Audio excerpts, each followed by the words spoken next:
Wow, hey everybody. I just happened to walk in when people are coming in. That's a good thing. Welcome. And hey, notification. Ooh, I got a notification. Woo! I can see it. Hopefully you can see it. And that's awesome, man. I like that. We got a notification. All right. So, how's everybody doing? I'm going to drop down and type and say hello like that. Hello. J-Dub, how you doing? J-Dub got his notification. I'm going to wait for people to walk in, so to speak. We went from 2 to 5 to 11 in record time. Richard! Our man covering the A's. How you doing, Mr. Hake, excuse me. How you doing, man? Great work. It is wild to think how much time is passing by. Donis, welcome, my friend. How you? Rick Worth, how you doing from Winnipeg? How are you? Welcome, my friend. Nice to have you here. Anyone else? Richard just finished Game of Thrones, the finale. Excuse me. Would you like to share what you saw while while we're waiting for people to come on in and everything? Because I've got a lot of news, as I say, a lot of news. What did you think of it, first of all? I'm actually posting this on Facebook as I speak, so I may be called. You don't want to spoil it? Dude, we're going to see it anyway. Hold on 1 second. Hold that thought. All right, so yeah, making sure that this posts on Facebook, and it is now, voila, posted. Hey, okay, so Richard Hike has seen the Game of Thrones. He says he doesn't want to spoil things. Okay. And we are talking top 5 Vegas restaurants: Grimaldi's Pizza, Hot and Juicy Crawfish, by Unknown Raider Guy, Hash to Go. Hash to Go is great. Lolo's Chicken and Waffles, Claim Jumper. Hey, how about,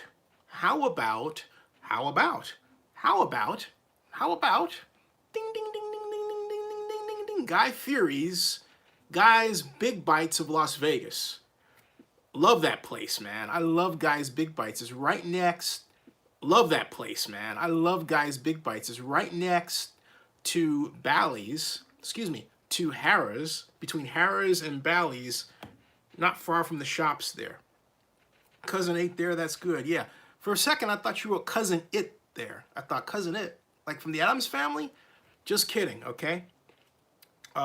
Richard Hike says, not the gore fest I was expecting, but a nice wrap up. So you turned into the gore fest. You're turned into the Game of Thrones, expecting a gore fest, right?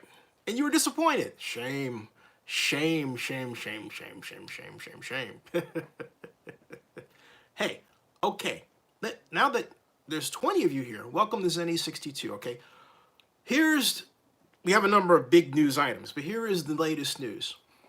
For the second year in a row, Richard Hike says Hash House, what is this? He says Hash House is good. I like that place at Paris. Many of those places are overhyped. I'll tell you the place that I like at Paris, and that's Mon Ami Gabi.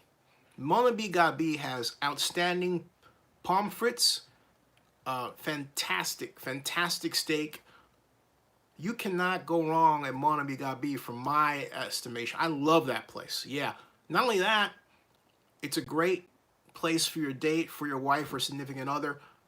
Take them. Make sure you get an outside table when it's like this, when it's the summer, right? And it's actually appropriate that we are talking positively about Las Vegas itself and pumping it up because, folks,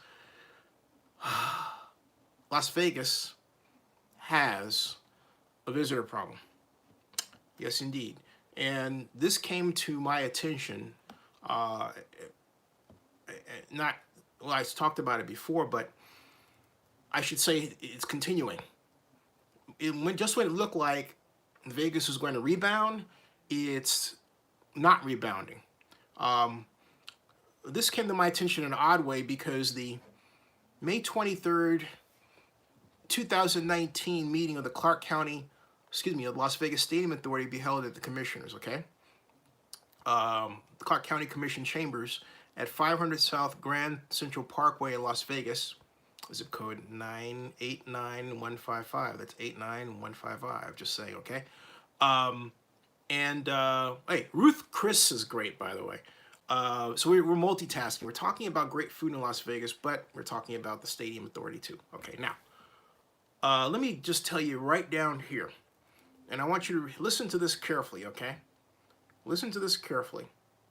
Review and potentially authorize the chairman to sign a resolution to augment the fiscal year 2019 Stadium Authority Fund budget for possible action, right? Okay? And there's another one that says review and potentially approve the revised fiscal year 2019 transfer reconciliation schedule and authorize the listed transfer amounts for various Stadium Authority funds. Now, those two go together. Now, what I think that means is that if you paid attention to the Stadium Authority monies that have been coming in from the hotel stadium tax, you and I both know that in March 21st, the last report, the funds were like really close together, okay? They were really, in fact, I'll show you. They basically, if you look at it, you'll say, gee, this is really close to not breaking even, all right? And they used to have this line that showed it, but this is what they posted last time as of March 21st, okay? See, they posted this, and then, all right, and then get this, all right? Here, look at this. Fiscal year to date revenue, you see that? That difference, okay? So, this is from March. Now, look at these differences. Negative, negative, negative, negative, negative, negative, negative, all right? Okay? That was from the monthly revenue here. So constant negative, negative, negative, positive, positive, positive, positive, and then gigantic negatives, okay? And so this is all tied to hotel visitor revenues, okay? And so what they used to have was they used to show you the budget here. See, look at this. Budget and actual difference. You see that difference? That means that if you take a look at this and you take a look at this, the next logical step is for this to be negative. In other words, for there to be less in terms of actual than budget. So that's why I'm saying that it looks to me like they're going to have to add some money from the Clark County General Fund to help the Stadium Authority and really help the bond issue be paid for. It's a general obligation bond, but you're moving money from one area to the other. And this is speculation on my part. The other argument I expect them to come up with is that they have money in reserves, but I don't believe they have that much money. So here is where we sit. We're at a fork in the information road. The Clark County, the Las Vegas Stadium Authority has two choices. They can either play this straight and say, hey, you know what? We got a problem. And we need to put money into our account so that we don't get stung by this problem because we have a problem. Now, when it comes to visitation, take a look at this. This is, what I'm about to show you is the meat of the problem. Because remember, we're talking about a hotel stadium tax, but it rests on the Clark County General Fund as a cushion. If it has a shortfall, they can dip into the taxpayer monies to pay that shortfall. Keep that in mind. This is what the latest figures are in terms of visitors, in terms of visitor difference. I'm going to cut right to the percentage difference to show you what's happening, okay? And here it is, all right? Right here, boom, okay? January, February, March. We had a rebound for the first time in 2 years, okay? Pelon is right. Then 1.9, but then look at this, negative 1.4, and worse. Look at this. Visitor volume for conventions here.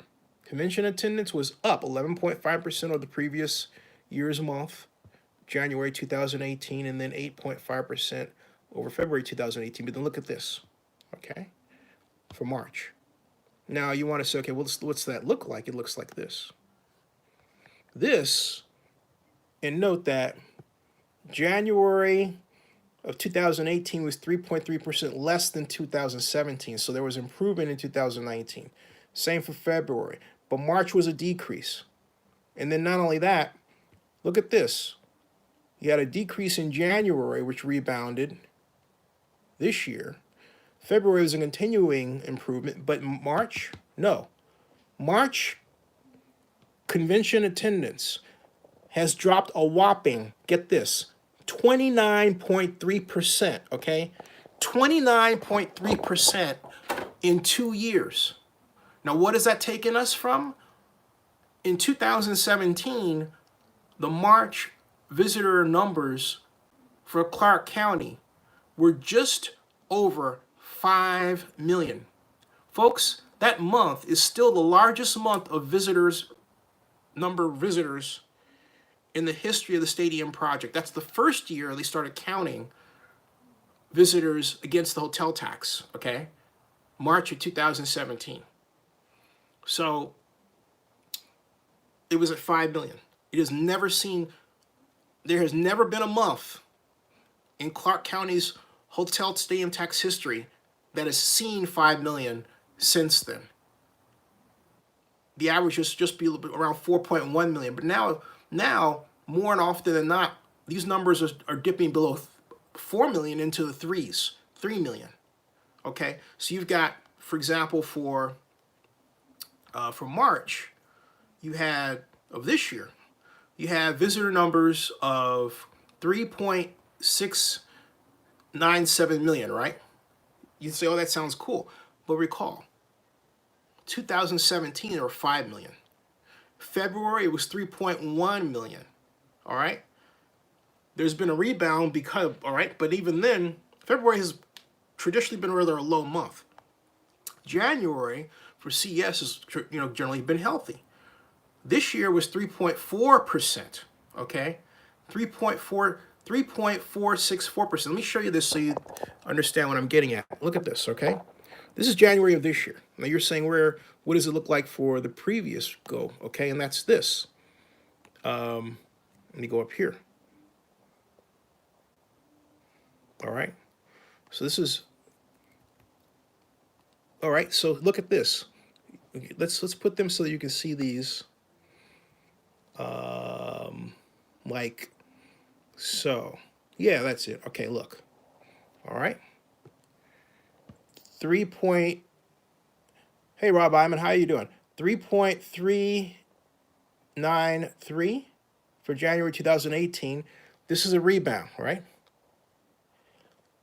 3.130. This is a rebound, right? 3.749 for 2018, right? That's a drop, okay? Now, in turn, if you want to know what the differences are from 2017, when we scroll down here, this is what we see, all right? These were all negative, okay?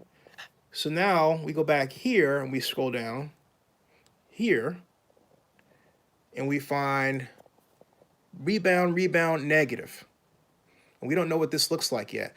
So the point is that, oh, and then on top of that, you have convention, rebound, and then negative. And you would say, what would it look like the year before, all right? And it looked like this. Convention attendance, negative, rebound, and then negative. You had a rebound in April. And then for the most part, negative, rebound, giant drop, okay? And then rebound, another drop, and then a giant drop here that was December of last year. Okay, so on balance, Las Vegas, in terms of its visitor numbers, has seen better days. And this just so happens to be at the time when the hotel stadium attacks collection operation is in full swing. Something else too.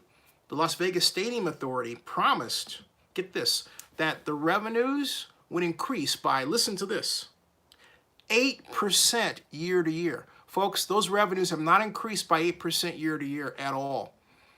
At all. They haven't even increased. Okay? So, you would say, what's the problem? Some would say that Las Vegas has priced itself out of the world gambling market. Asian visitors are staying home more often than not. Others would say that President Trump's not helping matters. I would say that the domestic picture is equally harmful because now you and I can drive to any casino we want to within an hour in the United States. We don't have to be in Las Vegas. So Las Vegas' competitive advantage has been all but killed. And into this entire situation comes the Oakland Raiders trying to move to Vegas under a fiscal scheme that relies on, guess what? Las Vegas declining visitor rates. All right? So that's the problem. And I was going to attend the NFL annual meeting, but, this is the first NFL Spring League meeting. But this is the first NFL Spring League meeting in a few years that I can remember where the Super Bowl was not on, some Super Bowl was not on the agenda, or some Super Bowl talk wasn't on the agenda. This time, there's no Super Bowl talk on the agenda, and that's primarily what I was going for. I wanted to find out what the latest is going to be. But the NFL's changed its policies and changed its bid process, and I was told specifically that the Super Bowl was not on the agenda. So this year, I have attended Super Bowl media press days in Atlanta, the NFL annual meeting, and the NFL draft. And this is just May. So I figured, all right, I need a break and need to stick here, spend time helping my mom and keeping her company rather than, consistently gallivanting back and forth. And frankly speaking, business has gone really well. And so I need to just put on the brakes, relax, and de-stress, because I was thinking, oh my God, another meeting, because it's just been NFL, NFL, NFL. In fact, take a look. The NFL just sent this shirt from the NFL draft. This is the logo for the 2019 NFL draft that was held in Nashville. So the NFL was kind enough to send me not just this neat shirt, but a pullover. Thank you very much, National Football League. That was really cool. I deserved a break because I was going to go and talk about, I was going to talk to Steve Keim about the Kyler Murray situation and everything else. But, I want to stick on my bread and butter. And this is the bread and butter, as you know. So there we go. Okay. And with that, with those primary bits of news, I will take any questions you have or comments, and I'll read them right now. I'm not going to make this a long one because I just need the rest, folks. Look, authenticity is the order of the day in today's media. And I'll tell you what, I'm exhausted. I need rest. I do. Because I spend a lot of time coding my sites, attending to client matters, and my mom, and keeping her company, and just, we had company, and then I was traveling, and it's like, Lord, I need to rest. And then do this again tomorrow. But I'm not leaving now. So don't go anywhere. I'm about to read all of your comments. right now. We're talking about the top 5 Vegas restaurants. So I got that one. Unknown Raider guy says about famous Dave's Barbecue. Then he says his favorite place is Everett and Jones Barbecue in Oakland. I'll tell you a great place for pizza in Oakland. It's Star on Grand Avenue. Also for steaks, it's The Alley, 3325 Grand Avenue, where Rod Dibble played piano there from 1963 to 2017.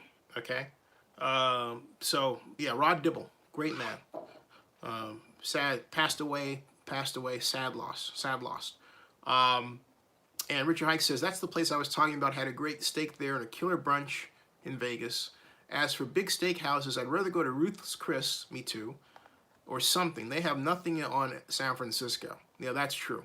Unknown Raider guy, although, you know what though, Richard, I do think Vegas has some great steak places. Okay, so I'm not ready to give the steak mantle, just give it up to San Francisco. Although I've had some great steaks, some of the best steaks I've ever had, but I haven't had one at the House of Prime Rib, you know, in Van Ness in San Francisco. But I have to say that Vegas has a number of killer steak places. I mean, there's Oscars you can go to, which I have heard great things about. There are a number of places. We'll get back to that one. I'm going to finish reading your comments before I get too far away from them. Palin says the Asian tourists aren't going to Vegas anymore. They prefer Macau. Dave Shock says weather-related out west. Spooky Motor said, gee. Rob Iman says Inglewood Stadium has been slowed down by the weather. Rob Iman says just got back from SoCal. Okay, good information there, Rob. Pelon says LA Stadium was supposed to open this season, but it was pushed back to 2020 because of unusually heavy rainfall. That's the backstory. I understand there was some other reason for that. The Vegas Stadium is being rushed to be completed next year. Good luck with that. Unusually. Rob Iman says the LA Stadium is a gem. It's going to revitalize Inglewood. I agree. Pelon says, great point about President Trump. He's not helping Asian tourism for Vegas. Heck no. No. Not at all. He's scaring people off with the immigration stuff and then the tariff stuff, and he's hurting Las Vegas. I gotta say, he's hurting Las Vegas. Palon says Inglewood is looking much better. There is a Costco and In-N-Out within walking distance to Hollywood Park and the stadium. There are a few gated communities next to it as well. Unknown Raider guy, but hey, you know what? I understand the poor being squeezed out, particularly the poor and black. Unknown Raider guy says, Pelon, they're building an In-N-Out, and there's a Costco next to where they're building in the Henderson, the Raiders headquarters in Henderson in Nevada. Corey Brown says, does Clark County have as much input in casino construction and planning as there had in the stadium deal? No, because there's no money in it. The only input that they have, if you take a look at the Fontainebleau and how easy it is to stop a project and something doesn't get built, I mean, that answer right there tells you everything you need to know. And now who's to say that can't happen with this project? Well, if you have, what, the $278 million mechanics lien, we don't know what else is going to be put into this agenda, you know, for the Stadium Authority meeting when it comes up, right? I just read to you what's there right now, which are just the headlines. They haven't filled in the blanks with PDF reports, all right? And they haven't expanded the agenda with other reports that might include additional liens or anything else that has went down since the last time we talked about this thing when there was a meeting, okay? So it's a matter of, hey, hold on. So Pelon says, interesting, we're not sure about tailgating in Henderson, Nevada prior to games. Richard Hike says, that's a funny deadpan. Richard Hike says, I've been to quite a few steak joints. The most disappointing place was Gordon Ramsay's.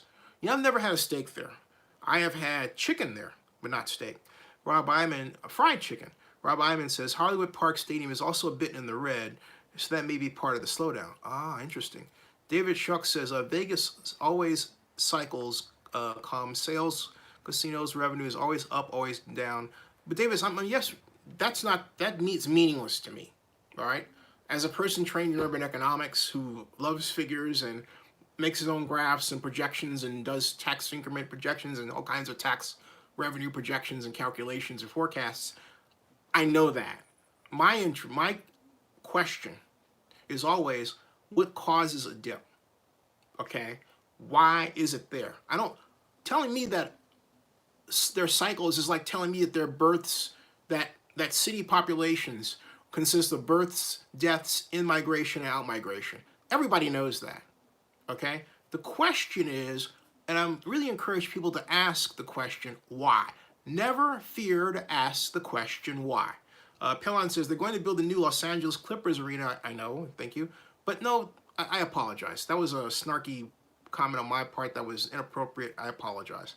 Pelon remarks they're going to build the new Los Angeles Clippers arena across the street from the new LA Stadium in Hollywood Park. Gentrification will always squeeze out the poor, unfortunately. There's a way around that, though. You can use tax increment financing to build affordable, low-income, and extremely low-income housing. So I don't agree that that has to be the case. And I believe that progressives should be held accountable for having this, or allowing this sort of thing to happen on progressives' watch. I don't call myself a progressive. I'm liberal. I'm more like Steve Sisolak, who is a classic jobs Democrat. You understand that people want jobs and they want money to put food on the table to help them take care of their families. End of story, okay? Do that, you get elected. That's what it's all about. Corey Brown says, I used to like steaks and baked potatoes from the Rustler that used to be diagonal across the old Sears in Oakland. Oh, he's going old school Oakland. Oh, he's going back to the Rustler. Yeah. You can hear him cracking the whip. Yeah. Oh, that hurt. You get the idea. But so yeah, so those are the comments. But my point is that regarding this whole stadium issue, you have several problems here. All right. First of all, you've got a lot of this has come because of the weather. You know, the rain days that have come down. A record number of rain days that have slowed down the project. And then that deals with when this thing is going to open. Let me put it this way. If the NFL has not awarded Raiders in Las Vegas an Super Bowl, it's because the stadium is not ready. I don't care what the reason is for this point, it's not ready. If it was ready at a specific date, boom, they'd have had it. It's not ready. Sean Watson, how you doing? Sean says, I've been watching all the videos of the stadium updates in Vegas, and all the updates look the same. They are all the same. Hey, Joseph Amanduras, how you doing? Joseph says, it makes you wonder if Kroenke, who has the money and has paid for the stadium himself, is having issues with the construction and over cost. Imagine what that says for Raiders in Vegas. Well, I know for a fact that Mr. Kroenke asked for and received a debt augmentation allowance from the NFL. Now, how much that was, I don't know. When did that occur? That was a year ago at the NFL Spring League meeting. Now, will that occur in the case of the Raiders at the NFL Spring League meeting? I'll find out. I don't have to be there to find out that information. I can find out in another way. But I'll find out, okay? I'll find out. All of this pulls downward. So again, you've got the problems with those problems. You have the problems of, well, because of the Super Bowl, you don't have the sponsors rolling in. Unlike Atlanta, when the sponsors by this point were rolling in, everyone knew that the Atlanta Falcons were going to host the Super Bowl because they won the right to do so. I was there when it happened. It's on video. And that was at the Charlotte NFL owners meeting in 2016. Okay? So that was the Charlotte NFL Spring League meeting in 2016. And at that point, right at that point, the Falcons had already lined up 8 sponsors. And when they won the right to host the Super Bowl, that got them Mercedes-Benz. That got them the Mercedes-Benz naming rights deal. Okay? But even without the Super Bowl being named to them, the Falcons were still, by number 5 5 sponsors ahead of where the Raiders are right now. And Rob Iman says LA should cover with the sponsorship money for future Super Bowl. How? I mean, I don't know that. I mean, how? They've got enough stuff. They've got to pay for their stuff. The only way I could see that would be possible is if you bundled LA and Las Vegas together in some kind of deal where you had, say, the same stadium naming right for both the LA stadium and the Vegas stadium. Now, how you work that out in terms of valuations is tricky because Los Angeles is the top, depending on how you measure it, it's either the top 1 or 2 media market in the country. But we all know that Las Vegas is number 42 in this terms of television. So, do you size that appropriately? And if you do, the Raiders Stadium still walks away with far less than the $600 million it thought it was going to receive. Far less. Okay. So, and Sean Watson says, I love my Raiders, but this moving stuff is killing me. Killing you. Imagine what it's doing to them. Pelon says, I can't wait to see what the naming rights deal will be for LA Stadium compared to Las Vegas. I can't either. Rob Iman says, LA Stadium naming rights will be huge. Yeah. Something else, too. Vegas is supposed to have gambling. But I'm trying to find information regarding the legislature taking that up. Because it's one thing to say they're going to have gambling, but it's another thing to do it and get approved to do it. All right? So I have to work out the information there and how that's going to come about. Joseph Amenderis is slightly changing the subject. If the Raiders sign an exclusive contract to broadcast their games in the LA market, could they essentially charge LA ad rates? Well, they would charge LA ad rates for, LA ad rates. I don't understand what you're saying. Basically, you're saying that if they're broadcasting in LA, you know what? I don't know. I'll find out. I don't know the answer to that question. I mean, I can think about it rhetorically, but that's disingenuous. If I don't know the answer, I don't know the answer. I don't know the answer to that question. I'll research it. That's a very good question. But what are you getting at in asking that question? Are you saying that LA is more valuable and therefore we could charge X? Because if you're saying that, in other words, if you're saying that, that means that you're running ads in Los Angeles, okay, as opposed to Las Vegas. If you run an ad in Los Angeles, you charge an LA rate. Because you would be charged the LA rate to run that ad. So LA ads deal with LA. I'm just okay, that's the way that goes. Vegas ads deal with Vegas rates. So there you go. All right. But I'll find out to make sure. And Joseph Amenderis says, Unknown Raider guy says, I think Vegas Stadium should have been Uber Stadium or Apple. I don't think Apple would pay as much there. They would be, now if the Raiders had kept their butt at home, Apple would have coughed up a lot of money. Joseph Amenderis says, I asked this because 2 years ago, AM 570 in LA claimed to be the Chargers, Raiders, and Clippers Chatham. I don't understand what that means. Pelon says, will they have slot machines in Vegas Stadium? That's not certain yet. Rob Iman says, Chargers have rights to the LA market over the Raiders. Pelon says, AM 570 AM iHeartMedia has a long-term deal with the Chargers for radio rights. Yeah, but here's the thing. The Chargers, the Chargers rights deal, in terms of value, hasn't changed at all, as I understand it, when they moved up the coast. I'll double check that, but because that was third-hand information. Marcus Love says, Kroenke not going for that. He owns the LA market. It's a great point. I'll research this. There's a lot of information flying around. I don't have that, one document that says this is exactly what's going to happen. So I'll work on that. Joseph Amenderis says channel. I meant okay. On the Raider guy says, Pelon, I doubt it. He's talking about that, yeah, no long-term Raiders, like long-term deal. Rob Iman says, neither the rule Spanos. Marcus Love says, right, Rob. Pelon says, I don't understand how the National Football League allows Raider games in LA on any station with 2 teams in the market. Well, technically, yeah. KTLA 5 airs preseason Raider games on tape delay. But you kind of answered your own question. You said they aired them on tape delay. Whereas they may air a Rams preseason game live. If they air it and they're able to do so because of the market, why would the NFL stop?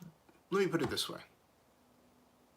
What is in the National Football League's advantage to stop such a deal from occurring, when in point of fact it benefits an NFL owner? Okay, if the Raiders have an LA market to watch their games and they can get a way for people to watch those games, why not take advantage of that? Why would the NFL want to stop the Raiders from doing that? See what I'm getting at? Oh, no, Raider guy says, got another restaurant, catch at Aria Hotel. Ah, catch! Good one. Aria Hotel has a lot of great restaurants, I will say. They really do. That's a fun place. Rob Iman says, I was at an Albertsons in Orange County. You see a lot of Rams merchandise and very little Chargers merchandise. Interesting. I wonder if that's going to change if the Chargers keep winning, though. Okay, I know the Rams went to the Super Bowl, but the Chargers went to the playoffs. So I'd like to see what their overall numbers look like, all right? Let me read to you, while it's in front of me, the agenda for the Las Vegas Stadium Authority meeting that's coming up. Call to order, public comment, approval of agenda, chairman, board member comments, review and potentially approve the minutes of Las Vegas Stadium Authority board meeting, receive a status update from staff on the operation of the Stadium Authority, receive a status report from staff on the community benefits plan for the stadium, receive a status update from LV Events Stadium Company on the progress of the NFL Stadium project, receive status report on infrastructure, transportation, mobility related to the NFL Stadium project. In other words, parking, I think. It didn't mention parking, did it? Notice how we haven't heard anything about parking? Just saying. Review and potentially approve a professional services agreement with Reuben Brown. That's one word ran together. Reuben Brown, to provide general accounting services to the Stadium Authority, and, if approved, authorize the chairman to sign the agreement. 11. Review and potentially approve the proposed amendment to the Hunton Andrews Kurth Professional Services Agreement with the Stadium Authority, and, if approved, authorize the chairman to sign the amendment. 12. Review and potentially authorize the chairman to sign a resolution to augment the fiscal year 2019 Stadium Authority Fund number 2960 budget for possible action. 13. Review and potentially approve the revised fiscal year 2019 transfer reconciliation schedule and authorize the listed transfer amounts for various Stadium Authority funds. Simply put, they're shifting money. The purpose, we'll find out. 14, consider and author. I mean, it sounds like they're shifting money because the money needs to be shifted. Why? Consider and authorize the Clark County Department of Finance to submit the Clark County Stadium Authority's quarterly economic survey report to the State of Nevada Department of Taxation. This is more, that's a formality thing. Public hearing at 4 o'clock. Conduct a public hearing on the fiscal year 2020 tentative budget for the Clark County Stadium Authority. Ooh. You know what that is, folks? That's where you can go if you are concerned about shortfalls, taxpayers paying for X, Y, and Z and all that stuff. 4 o'clock, public hearing starts then, all right? I mean, assuming, of course, it's approved. that's funny. The item reads 15, public hearing, 4 o'clock.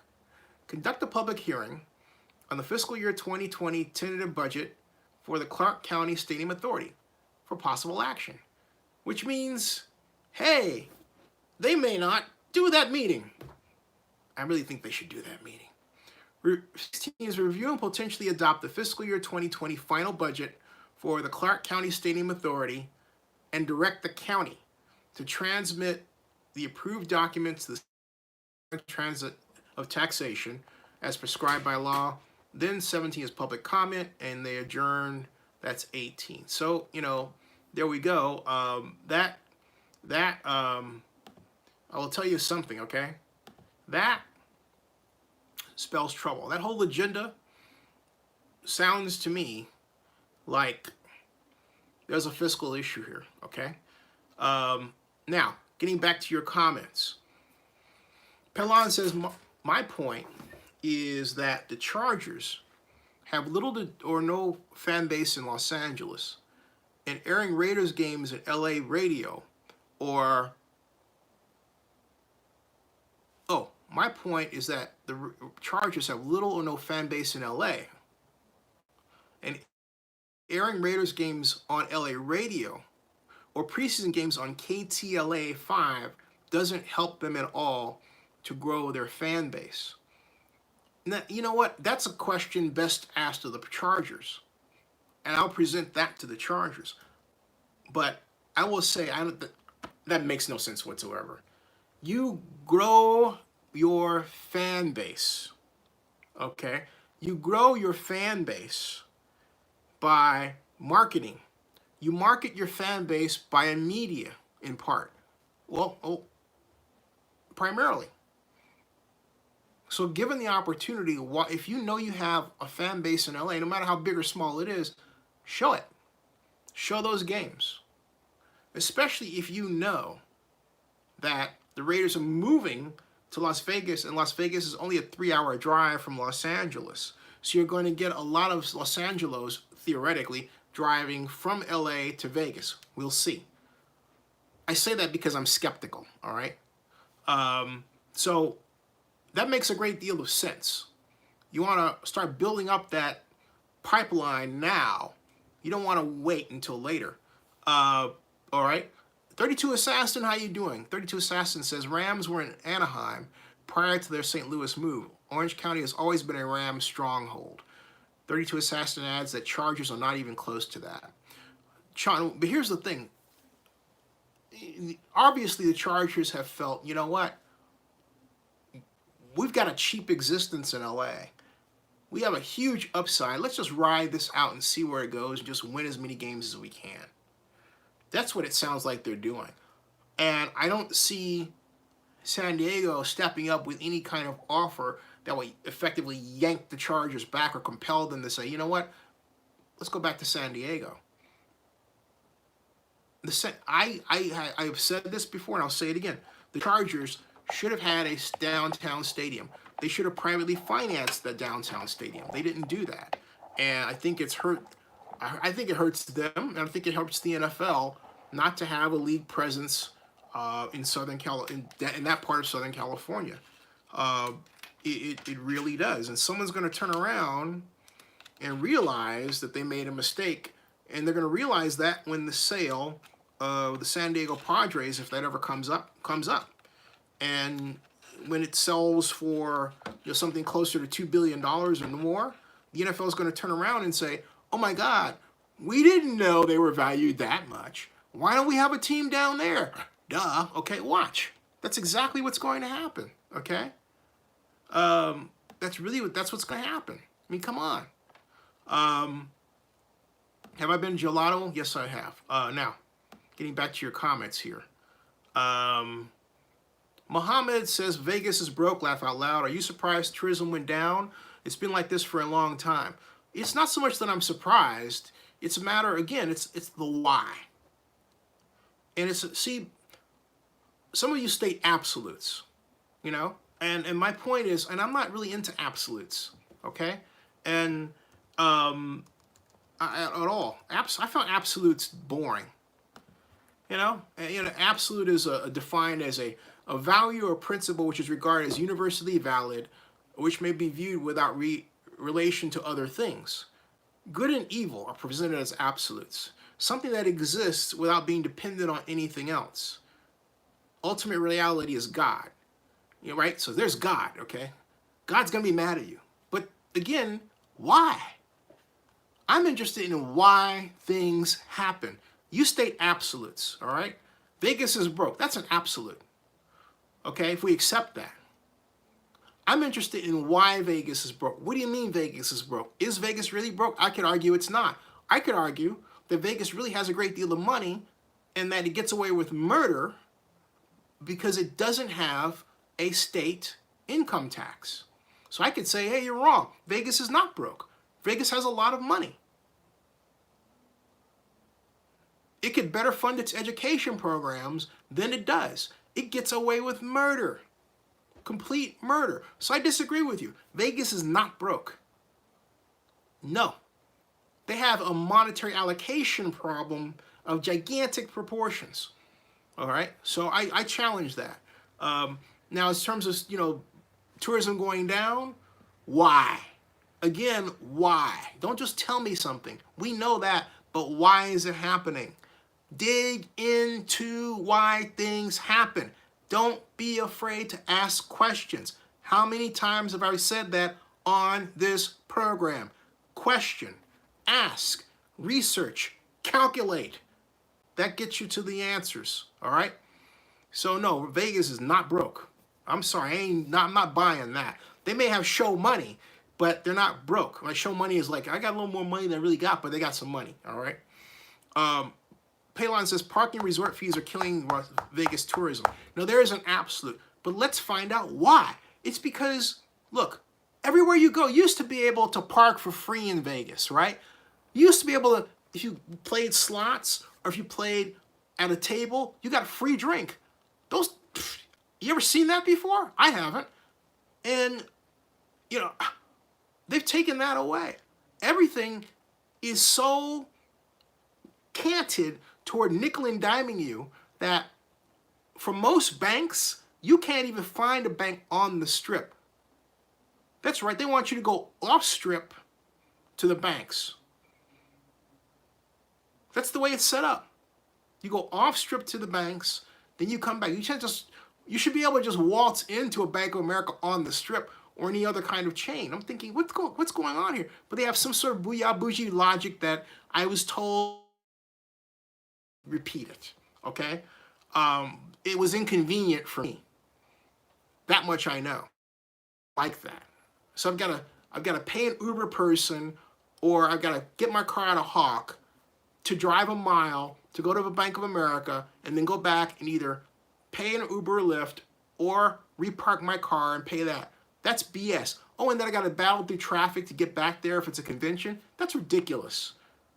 For everything that could be done just by having a dang-on bank in a dang-on hotel where you got dang-on everything else, right? So, it's absolutely nonsensical, all right? Joseph Amendola says, 32 Assassin, I agree. I've always have argued that Anaheim is more of a Rams town and LA is more of a Raiders town, regardless of what the local media or national media says or state.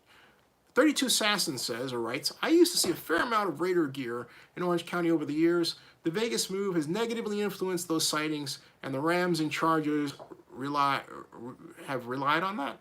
It says relies have driven that. I think he meant it to word it a different way. Oh, relocations. Okay, the Rams and Chargers relocations have driven that. Gotcha. Joseph Amendola writes, when the Raiders played the Rams at the LA Coliseum in 2018, the Raiders took over the stadium and 95% were local Raider fans. Paylon says, or writes, what did he write here? It makes sense for the Raiders, but not for the teams that play in Los Angeles, talking about the whole TV deal. The game you were referring to in preseason, Joseph, was around 60% Raider fans because most Rams fans sold their seats. Jordan Yancey says the Chargers cannot sell out. I mean, let's agree on one thing. We've got too many NFL teams swirling around that area, right? You got the Raiders, you got the Rams, you've got the Chargers, You've got the Cardinals not too far away. All right, that's ridiculous. Raiders, Rams, Cardinals, Chargers. That's 4 teams with that little bitty clump of an area there. And don't tell me you can't drive from Phoenix to LA, because Mark Davis did it. Mark Davis drove his Corvette. I think his Corvette was in Vegas, but he has his Corvette parked in front of the Arizona Biltmore. He's got a silver Vette, and he drove. So I'm thinking, man, wait a minute, I know whose car that is. Dave Marks. He drove. All right, that right there demonstrates what I'm talking about. So, and Jordan Yancey writes, he says, the Chargers cannot sell out Carson Stadium, and it holds only 27,000. True. Rob Iman says, Chargers will be welcome back to San Diego, but the Spanos family won't. 32 Assassin says, I'm strictly speaking in terms of Raider gear in Orange County, mentioned above at retail prices like places like Target. Pelon adds, LA was a Raiders town, but the Raider fan base is getting older, and new generations will root for the hometown teams. You think? I don't know. I still go with the whole Jerry Jones comment that, hey, fans buying tickets are only 7% of our revenue base, meaning we could lose that 7% as the NFL and still come out smelling pretty well. He said that. Not that part, but I mean the part about 7%. And I'll tell you when he said it. He said it when he got his gold jacket to be in the Hall of Fame. He said it during the interview after that on ABC and on the NFL Network, excuse me. And Pelon says, I don't buy that Raider fans from SoCal will be traveling to Vegas every other weekend. Neither do I. Pelon. Unknown Raider guy says, nope, I agree. Vegas is not broke. Corey Brown writes, it would be funny if some super rich Oakland firm stuck their name on the Vegas stadium and called it the Oakland such and such stadium. Yeah, well, that would have to be approved by the Raiders, and I don't think the Raiders would never go for that unless they really have such a maniacal sense of humor that they'll be willing to give up their own dignity for money. Anyway, Rob Iman says, Bay Area Raiders will not be flying to Vegas either. Oh no, Raider guy says, people act like Vegas is Gary, Indiana. No, I certainly hope I don't give out that impression. But there is an economic problem that I believe should cause an alarm bell to sound. And I've said this before and I'll say it again. Las Vegas now looks like Reno 10 years ago. Las Vegas now is starting to feel like Reno, not 10 years ago, 12 years ago. Because 12 years ago, Reno was just beginning to feel and demonstrate and show, rather, the results of economic change. People not working in the casino industry as much. All right? Now we've got MGM laying off, 1,100 people a month ago in Las Vegas. Richard Hike says, yep, some places you can still get the drink. I got drinks at Red Rock. Pelon says, so Richard is explaining that some Vegas casinos like the Red Rock do pour free drinks. Noted. Even though I don't drink anymore. Pelon says, Raider fans in LA had not seen their team play at the LA Coliseum in 2 decades, and they paid a premium to see them for a preseason game. They won't be paying that every other weekend in Vegas. That's going to be interesting because I disagree with you. I think they're going to pay that premium the first or second year. That thing's going to be a ticket to get. People are going to want to see that because it's a first, all right? That building will be the most selfied building in the world for the first year that it's open. The first NFL season that it's open. It will be the more selfied video in the world. Okay, because it's a huge orb sitting there. I mean, the scale of it is gargantuan. You cannot ignore that. It's a big thing. It's only constrained by its own relatively small land plot.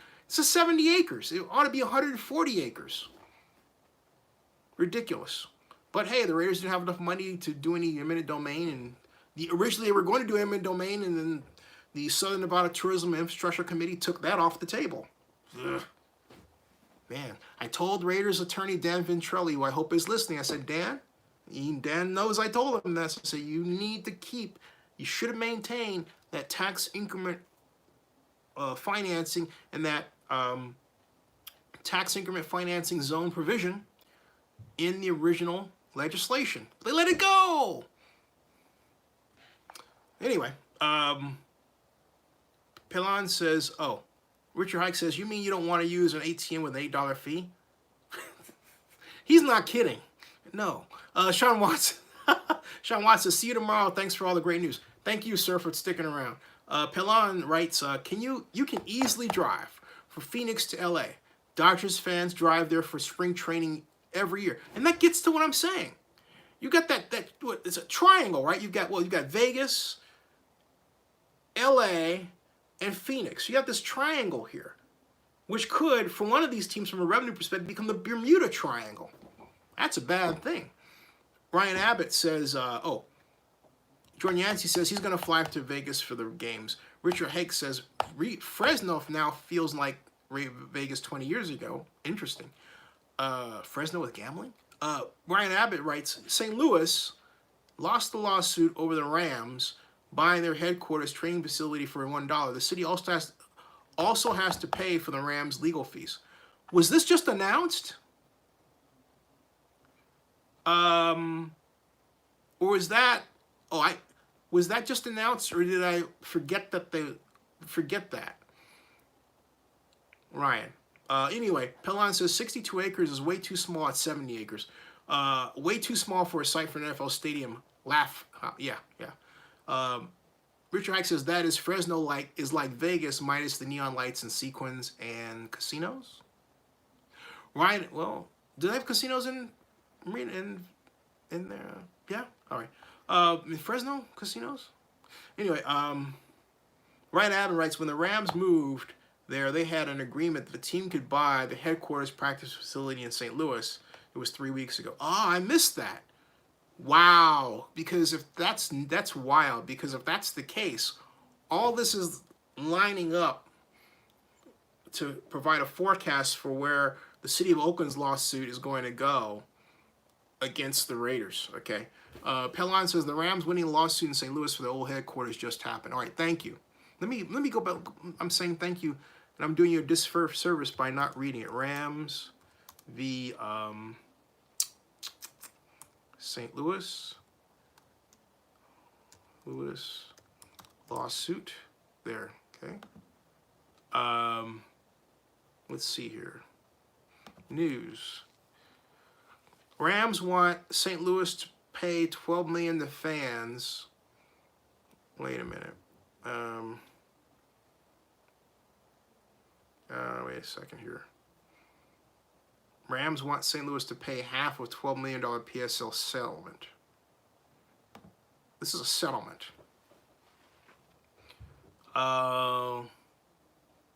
This is going to arbitration. Okay? This is going to arbitration. Rams taking St. Louis CVC to arbitration argues CVC should pay for part of PSL settlement. So this is going to arbitration. Rams want St. Louis to pay half of $24 million PSL settlement. Okay? So the Rams are not giving up on that. And let me read to you, for those of you who have not, like me, seen this from the Rams wire. And it reads as follows. You know what I hate? The reason why you're saying, why is it taking you so long to read it? Look at this. This website is so slow. You see that spinning wheel? It's still opening, okay? All right? And I say, no thanks, I don't want any notifications. But it's still spinning, which makes it harder for me to just scroll down. Now it's scrolling, okay? It just stopped. Oh, it's just open. Look at all this garbage it's got. No wonder. There's a better way. Use video. At any rate, okay? Now, Google Rams keep Rams Park. All right, I'll do that right now. Rams keep Rams Park. Conkey gets to keep Rams Park April 24th, 2009, and taxpayers are left with 200. Thank you, and $295,000 legal bill. The law firm. Excuse me. Had to kill that sound. All right. The law firm billed the Regional Convention and Sports Complex Authority for 1,158 hours, including attorney time. And this is as of April 24th. The taxpayer-funded Dome Board spent $295,000 on legal fees. The regional complex was paid, went to Blitz law firm, all right. The Rams, which are located from St. Louis. The RSA sued the Rams, hoping to block the team from acquiring the property in the future. The RSA argued the team's original lease agreement expired once it switched to year-to-year payments.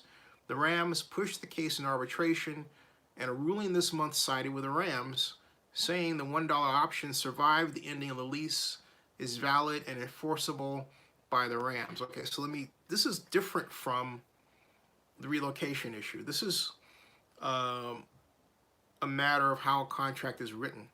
So, and that's why it's very careful to not do, as I was about to do, which is basically forecast the Oakland situation from based on this issue. That was a bad Zenny thing. So anyway, should not have done that, and I'm taking it back before it goes any further. Now, again, all right. Oh, come on. They've got me paying for this Biz Journal BS. Okay, so I'm gonna read it from the Biz Journal there. And let's see here. Rams cited. I don't want to read it the Business Journal. Okay, so I'm not going to read it the Business Journal.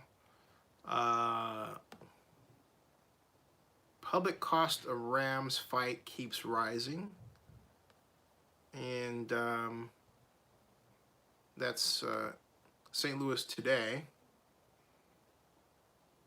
And they're basically, Rams are long gone, but the cost to taxpayers keeps rising.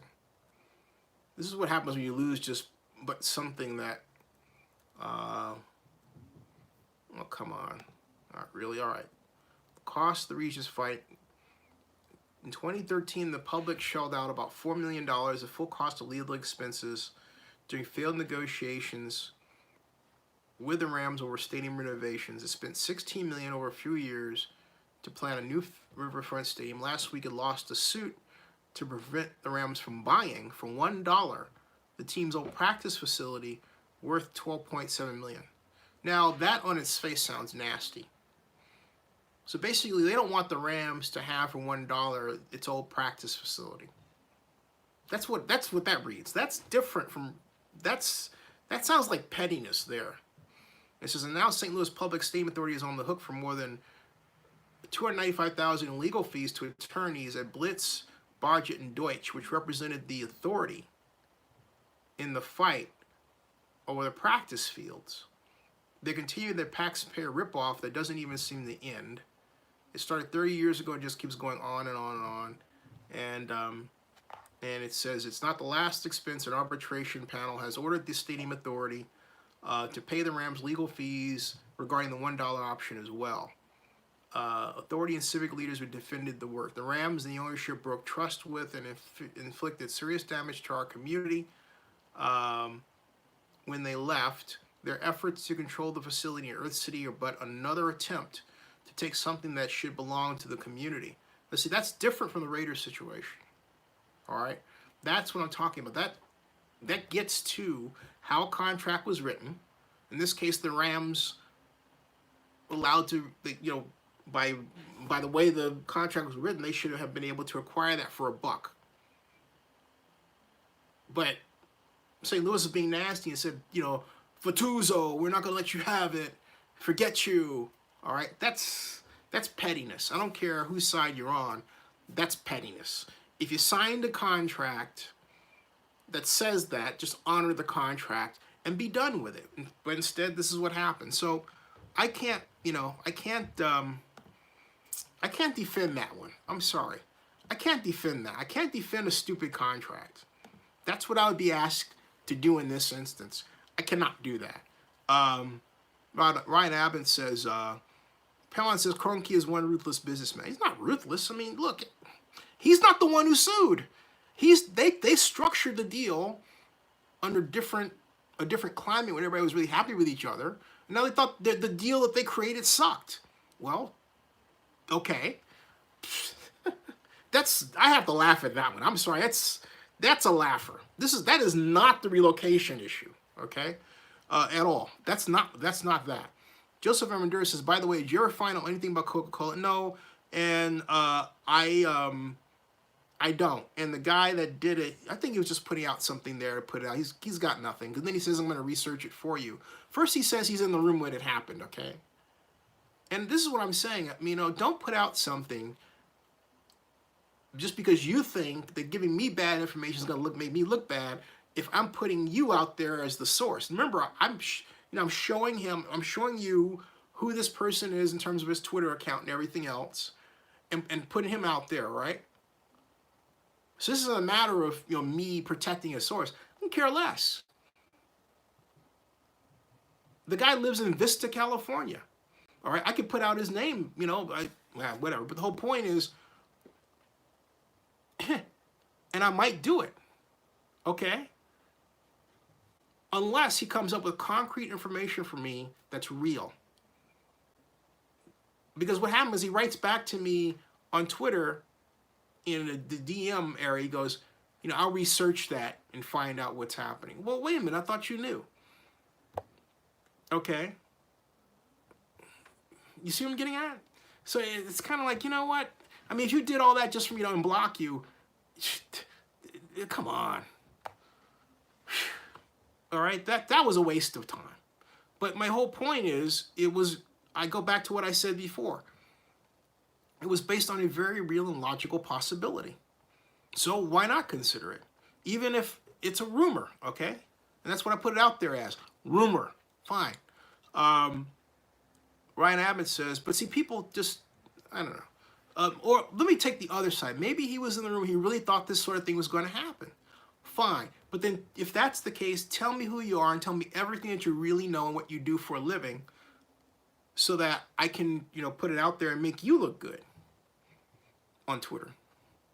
All right? So anyway, so there's your answer, Joseph. Ryan Abbott says, only St. Louis would write a contract like that. In the 90s, all the teams were moving: Browns, Oilers, Raiders, Rams. Yep. Pelon says, Jerry Jones, another ruthless businessman, legends involved in Vegas and Hollywood Park. I don't think Jerry is ruthless. Jerry, look, is a business person ruthless if you take the deal? The only time a business person is ruthless is if they prey on teenagers and intimidate teenagers into taking deals that teenagers don't want to do. And I say that because that happened to me as a teenager at the University of Texas at Arlington, where this guy was selling these discount books, and they were trying to bully us into paying for something that we didn't want. We signed it, yeah, but we couldn't afford it. So we said, hey, look, we want out of that. If we can't afford to pay something, don't do that.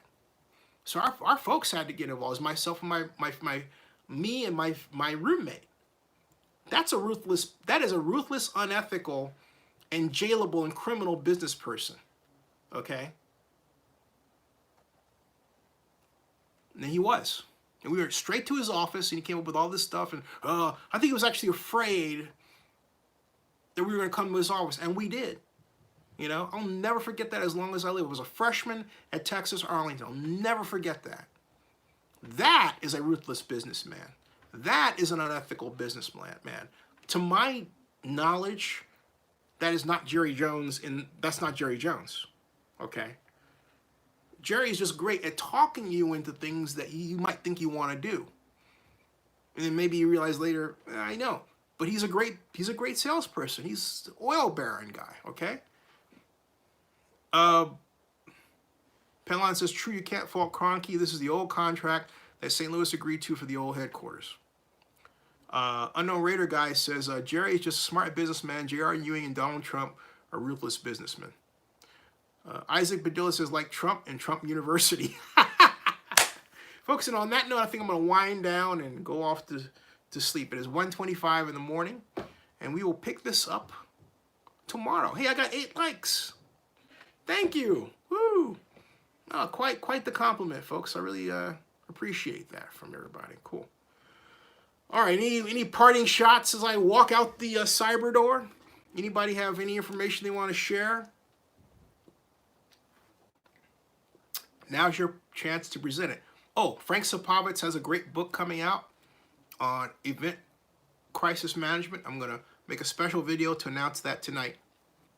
Right after I'm done with this, okay? In fact, I may just start up the live stream to talk about it just so, you know, it comes out. Don't forget Grimalda's Pizza next time you come to Vegas. Got it. And Raisin Canes. Got it. You got it. Grimaldi's Pizza. Let me Google that one. Grimaldi's Pizza, Las Vegas. See what this looks like, you know. Making me hungry for pizza, man. There are 3 of them. There's Grimaldi's Pizza in Las Vegas, closes soon. There's the one fashion show. There's another one that's open and closes at 12 and midnight.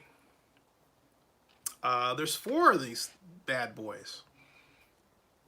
4 of them. Ooh. Let's check out the website. Right, Abby says, Angels proposed $1 billion stadium in Long Beach. Proposals happening are 2 different things, though. Okay. Grimaldi's Coal Brick Oven Pizzeria. Your teacher could win a pizza party. Menu, locations. What else is this? Our family, franchising. Ooh, this pizza looks good, man. Let me get the menu here. This pizza looks good. Hold on. Build your own toppings. Prosciutto, Agrella pizza. Gluten-friendly pizza. I like the sound of that one. Calzone. Pizza margherita. The Garden Pizza. Traditional pizza chopped with fresh aroma. Look at this stuff. Look at this. Oh, it'll make your mouth water. Look at that. Oh, yeah. Look at that. Look at that. Look at that. Okay. Look at that. Look at that. Look at that. Joe Smander says, best pizza hands down is Lombardi's Little Italy, New York. First pizzeria in the city of New York. The Don. I like the sound of that. Traditional pizza topped with Italian sausage, meatballs, and pepperoni. All right. Enough. We'll pick this conversation up tomorrow. You know what I ought to do? You ought to do just for that. I ought to have somebody. I ought to have some organization ship over a pizza, and I'll eat the pizza right here, right? Or maybe have a contest or something. You get a pizza shipped to you. I got to do something with this. All right. I'm out, folks. I'll see you all later. Thanks a lot. It serves wine too. Oh, my gosh.